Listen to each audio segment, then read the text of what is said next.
একটি হরিণ যখন বাচ্চা জন্মের নিকটবর্তী সময়ে উপনীত হলো, তখন সে জঙ্গলের এক প্রান্তে অবস্থান নিল। হঠাৎ যখন সে বাচ্চা জন্ম দিচ্ছিল, আকাশে বজ্রপাত এবং বিদ্যুতের ঝলকানি শুরু করলো। বনে আগুন লাগলো।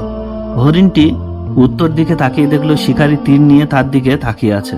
সে ডান দিকে তাকিয়ে দেখলো একটি ক্ষুধার্ত সিংহ তার দিকে এগিয়ে আসছে। হরিণ বিভ্রান্ত। একদিকে সিংহ, অন্যদিকে শিকারী, আর একদিকে আগুনের লেলিহান শিখা। বাকি যে দিকটা ছিল সেখান দিয়ে বয়ে গেছে নদী।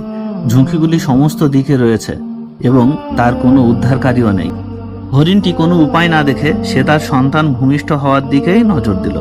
এরপরেই বজ্রপাত শিকারীকে অন্ধ করে দিল। শিকারীর লক্ষ্যভ্রষ্ট তীর এসে ক্ষুধার্ত সিংহের গায়ে লাগলো। ভারী বৃষ্টিপাত আগুনকে নিভিয়ে দিল।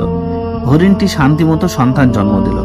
এই গল্প থেকে আমরা শিক্ষা পেলাম, আপনার জীবনের এমন কিছু মুহূর্ত রয়েছে যখন আপনি প্রতিটি দিকে আটকে থাকেন।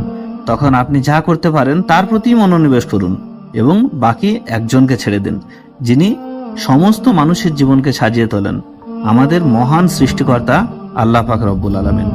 আর আরেকটি গুরুত্বপূর্ণ কথা, এমনটি কখনো বলবেন না, হে প্রভু আমি অনেক বিপদে আছি, বরং বলুন, হে বিপদ, আমার একজন মহান রব আছে।